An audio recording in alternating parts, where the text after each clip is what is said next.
Good afternoon and welcome along to Destination Wellbeing. We're in our 9th episode of Destination Wellbeing, and my guest this afternoon is Sonia Longridge. Welcome to Destination Wellbeing, Thank Sonia. you, Joanne. And Sonia and I are going to chat this afternoon about a shared passion or interest that we have in terms of raising happy, healthy, confident children, both through my Relaxed Kids work and Sonia's own work that she does following the book that she has written with her late husband, and the title of that book is Raising Happy, Confident Children. So that'll be the basis of our conversation for today.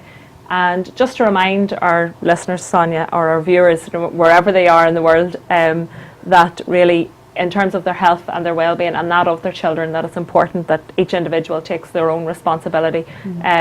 First protocol, generally, with any health problems should always be your GP, and then to expand out and see what other options are there and what options are available.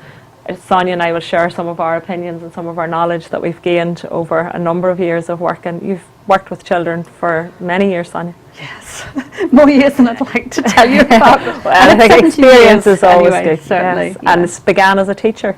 I trained as a teacher, yes, that's right, and then decided that I wouldn't be any good at that, so I became an education welfare officer. You know how fear gets in the way, Joanne? Yes, it can indeed. Yeah, so from becoming an education welfare officer, I then decided I'd run a playgroup after my little boy was born, Tim. Brilliant. And I started a playgroup, got really into early years, and then got involved with what was then NIPA, the Early Years Organisation. It's just called Early Years now. No, yes. And I across. rose through the ranks and became its training manager before deciding that it had all got too stressful for me and I would start all over again and retrain as a nutritional therapist. Okay.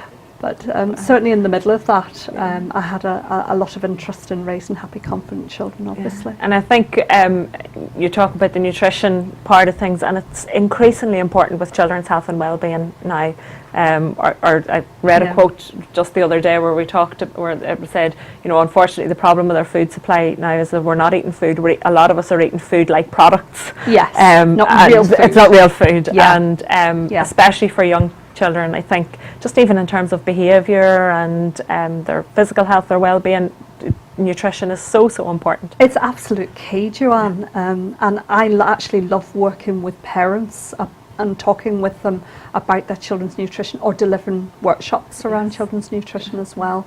It sort of goes along with raising happy, confident children at the end of the day. We are what we eat is the old, and our show Destination Wellbeing last week was with a local company here, the Well Fit Cafe, and they're making big strides in terms of looking at the quality of ingredients, what's going into food, and how people can ensure that they're getting the right nutritional balance in their day, really. Yes, and we touched on the children aspect of it as well. So. Yes, it's interesting when you wander down the aisles in supermarkets, isn't it, just to see how much dead food there is down there, or how much sugar is in those aisles, how much saturated fat or salt is in those aisles. And then chemicals and additives, so the fat's one thing, the sugar's one thing, but the artificial sweeteners and the ready-made stuff and all the stuff, additives, all of that really, But I think we also, I suppose, have to recognise the good work that parents are doing, and parents are doing a fabulous job in an increasingly difficult place.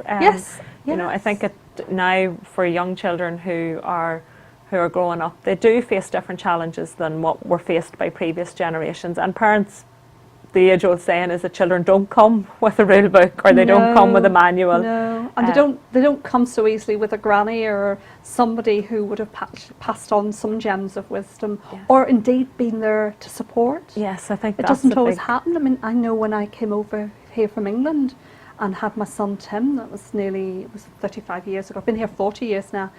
And I had no relatives here. There was nobody when he was born. I had a cesarean section, it was tricky.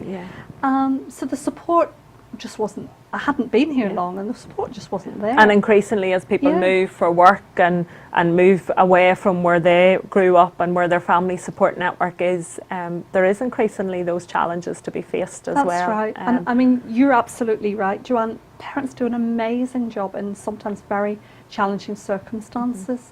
Perhaps they're single parents, for example, or they're trying to balance both parents with a full-time job, or you're a single parent with a full-time job trying to look after 2 or 3 little ones. Or increasingly, one of the problems is maybe parents both at home without jobs, and you've got the stress and the worry that can come with that. And children do pick up on so much of that, I think, as well. And to support, the best ways of supporting them sometimes is supporting yourself and realising that, you know, if I'm in the right place, then the children are going to hopefully pick up and on how I'm feeling in a positive aspect. I do think it starts with us, and that's why the likes of Sure Start or Parenting and I have done great work with parents, recognising that you do start with the parents and how they feel about themselves and how they care for themselves will ultimately affect the whole family. And we have often, whenever we take a flight, and it's an analogy that I would use quite often when we're talking about looking after the parent, is we're, you know, on a plane, we're told to put on our own oxygen mask first as adults, and then to look after the children afterwards. And I think that's a powerful example to use for the rest of life. Really, is I look after me first so that I'm strong enough and well enough to be able to be there for the children, so that they can pick up on that. That's right. But your book, Raising Happy, Confident Children, I suppose the connection that brought us close enough together, and certainly for our work on Parents Week next week, it was the common ground, for want of a better word. Through my Relaxed Kids work, I was also able then to stumble onto your book as well. Yes. And how long ago was it that you and Bill wrote your book? We actually wrote this about 10 years ago while sitting on a balcony in a lovely house in Australia with the sun shining and the parakeets flying in. It was quite idyllic. But we actually wrote it in 3 weeks. It's a short book. Yes. And that was deliberate. And basically we've been sitting chatting, and we recognise there's loads of books on parenting out there, but a lot of them are quite long. And you've got to have sticking power to read a book like that sometimes, or maybe you don't have the time. Yeah, especially as a busy parent in the scenario that we're talking about. Just don't have the time. So we thought, wouldn't it be great if we had a really quick read that was beautifully illustrated? And basically the model for this book was based on a book I wrote when I was working for early years. It was on play, and it was a short book on children's play, beautifully illustrated. So I'd already done that on play, so I thought we could do this together on Raising Happy, Confident Children.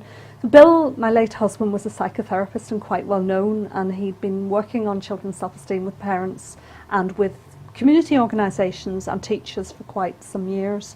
So he'd done a lot of work around raising children's self-esteem, and of course in his practice he was working with people with low self-esteem, so he knew that this was at the core of healthy, happy children, that the self-esteem was important. And leading on to healthy, happy adults. Absolutely, absolutely. So you know, start with them young. Start with the children, and then build it up through to the adults. So that's how it did. That's how it happened, and then we decided we'd structure the book around some of the qualities that we want really our children to grow up to have.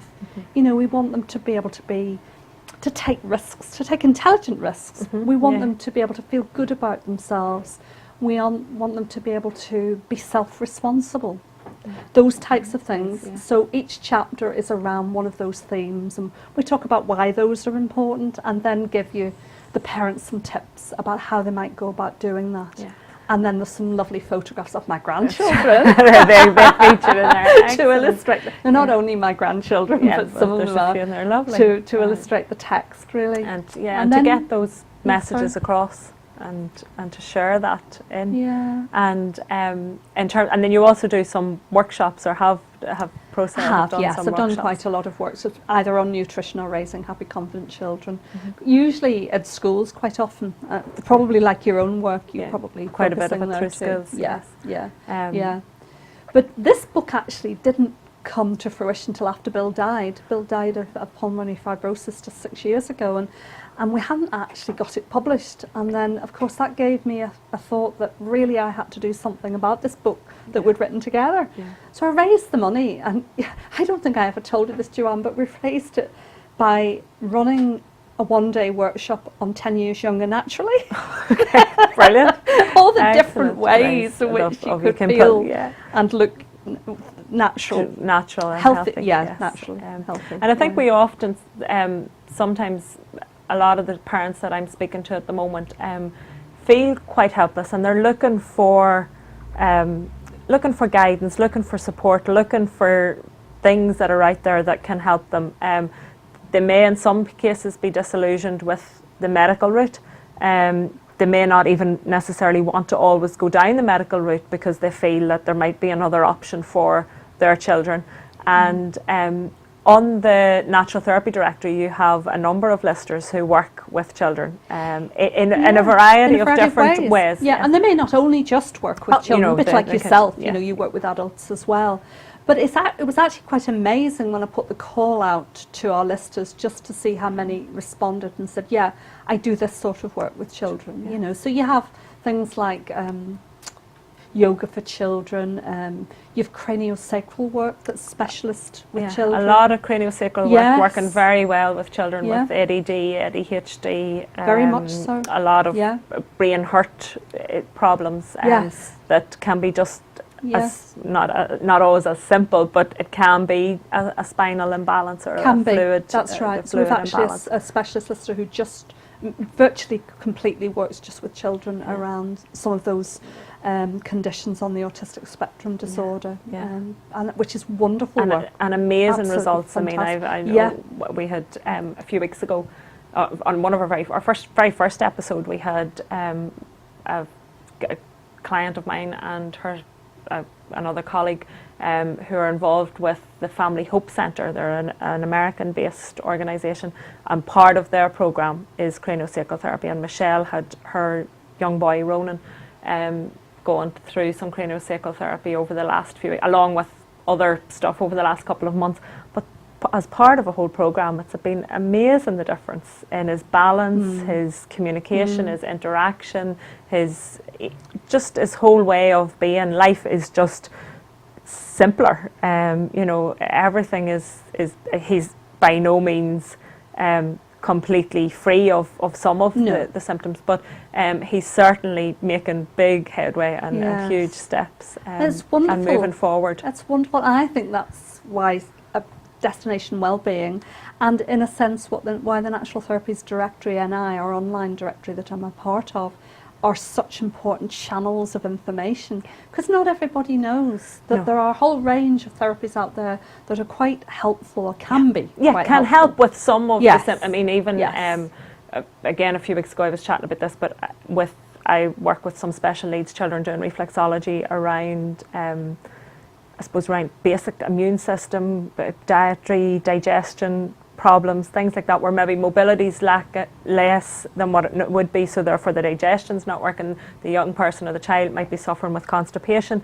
Now, I can't treat their syndrome or their condition, but I can help with constipation, I can help with the uncomfortableness that comes with that.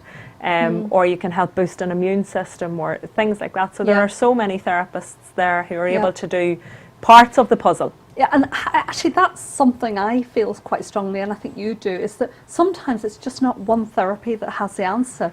But you know, you put together what you do with my book, along with a nutritional therapist, perhaps with some yoga for children.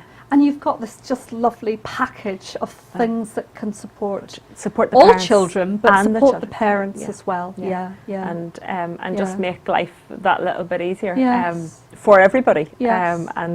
I think one of the big things, if you went into any boardroom or any business or any workplace anywhere and you sat all of the adults down around and you asked them what they would like, number one up there would be the ability to relax and switch off and reduce stress. And a very close second, if not a close first, would be to feel more confident, to feel better about themselves, to feel healthier, happier, stronger, self-empowered, all of those key qualities that any one of us would aspire to have a little bit more of.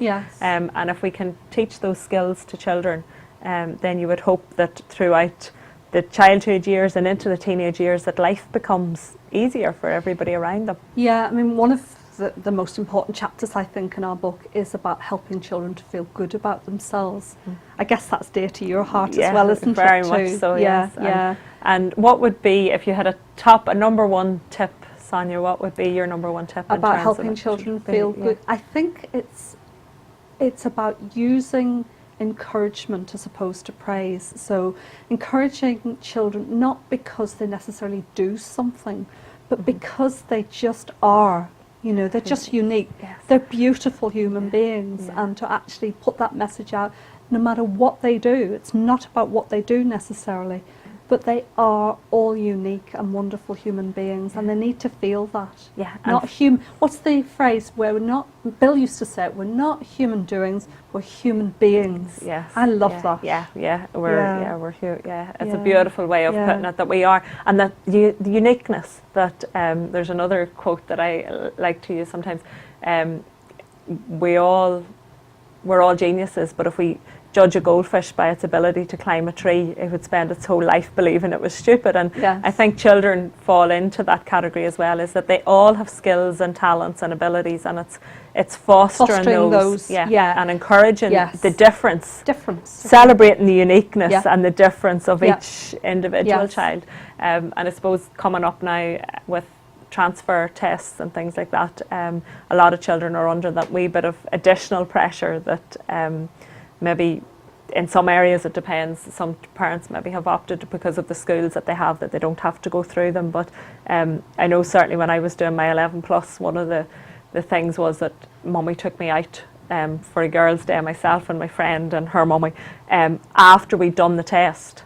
So it wasn't once we got our results, it was after we'd done it. It didn't really matter what we achieved at the end of the day, but it was, yes, you have done it, you've done your best, and let's celebrate the fact that we done it, as opposed to celebrate what result we got. And that was lovely. It was such a Your mum was very clued in, wasn't she? It was, it sticks in my head as being an important point, because I think it would have been harder to have had the pressure of I was only going to do this if I succeeded or if I achieved X, Y, or Z. Yes, and it becomes almost like a bit of bribe. Yeah. And it's not intrinsic motivation to do well, necessarily either.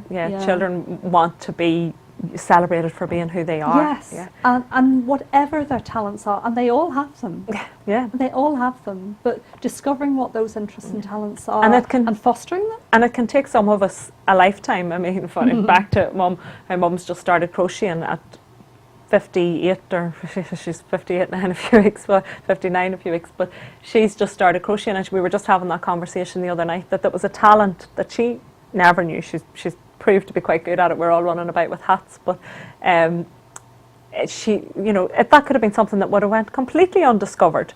And with children as well, I think, we can be adults and well into adulthood before we actually discover a talent or a skill that we might have. So I believe that with children it's important to allow them time to explore and to focus on what they are good at, rather than worrying about what they're not maybe achieving, absolutely, or the areas that they're not achieving as well as somebody might expect them to, but to allow them to do the things that they can do well. Yes, I think that's true. I think the other trap that sometimes we can fall into, and I can do it as an adult, so we all can do it, and that's just comparing ourselves or comparing our children. Yes.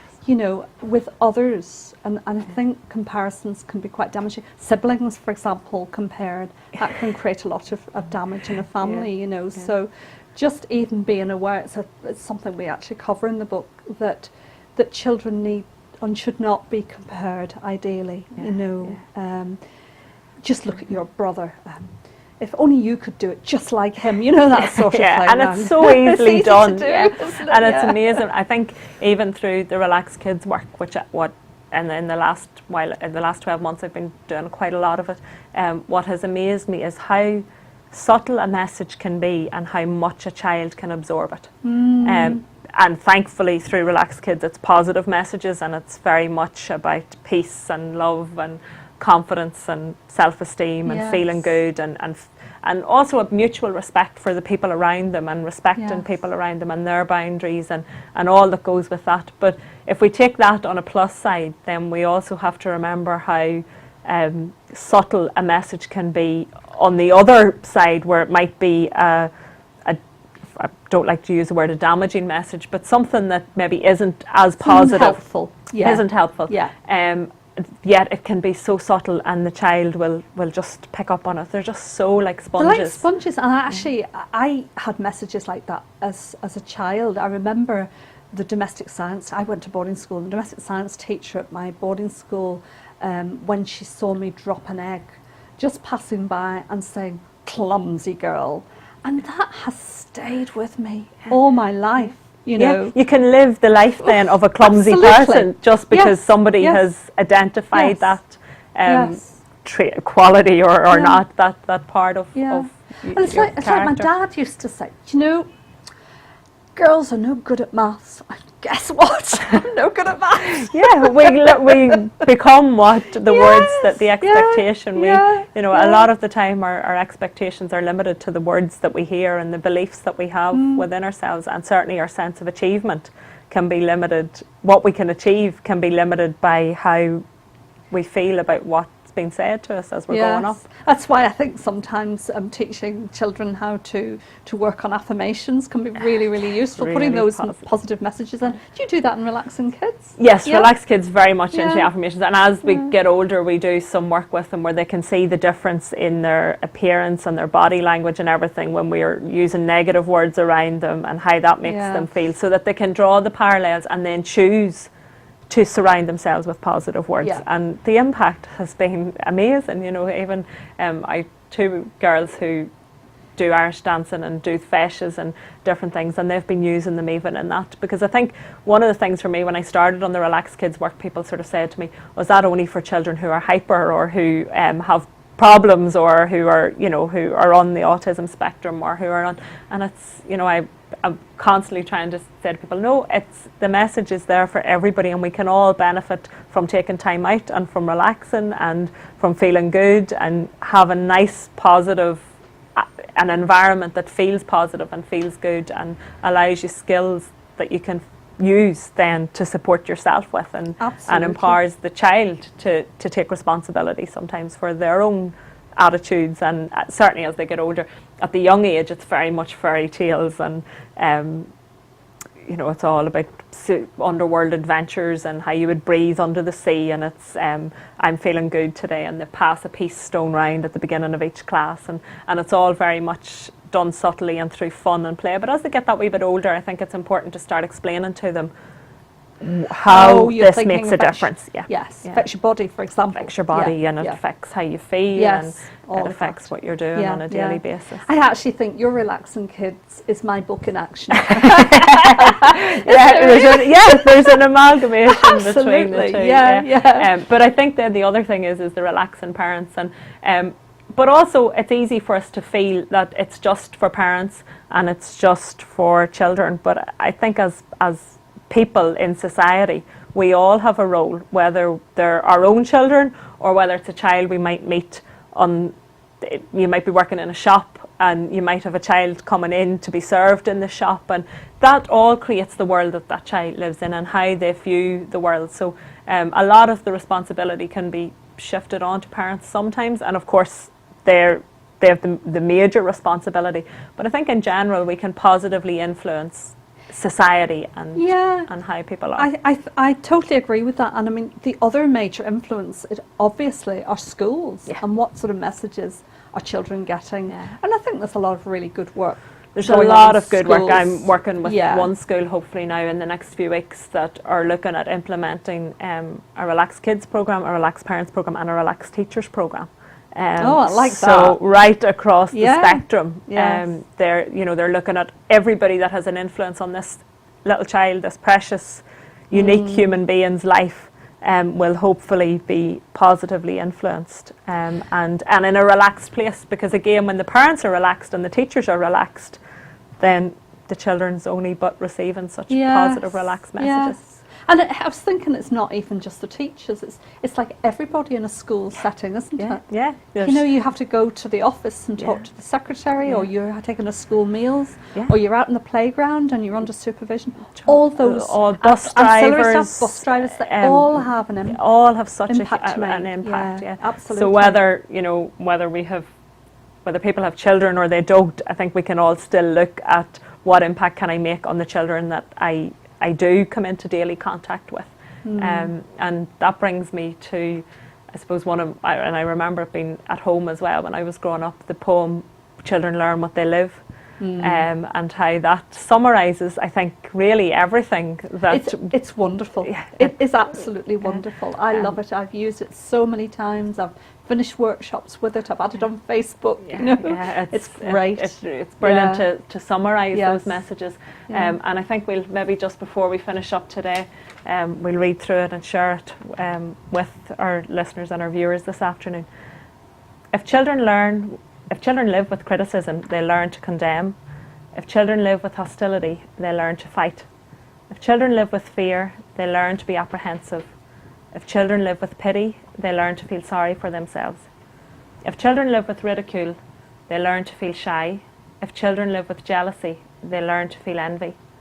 If children live with shame, they learn to feel guilty. If children live with encouragement, they learn confidence. If children live with tolerance, they learn patience. If children live with praise, they learn appreciation. And if children live with acceptance, they learn to love. If children live with approval, they learn to like themselves. If children live with recognition, they learn it is good to have a goal. If children live with sharing, they learn generosity. If children live with honesty, they learn truthfulness. If children live with fairness, they learn justice. If children live with kindness and consideration, they learn respect. If children live with security, they learn how to have faith in themselves and in those about them. If children live with friendliness, they learn the world is a nice place in which to live. And the world is such a nice place to live.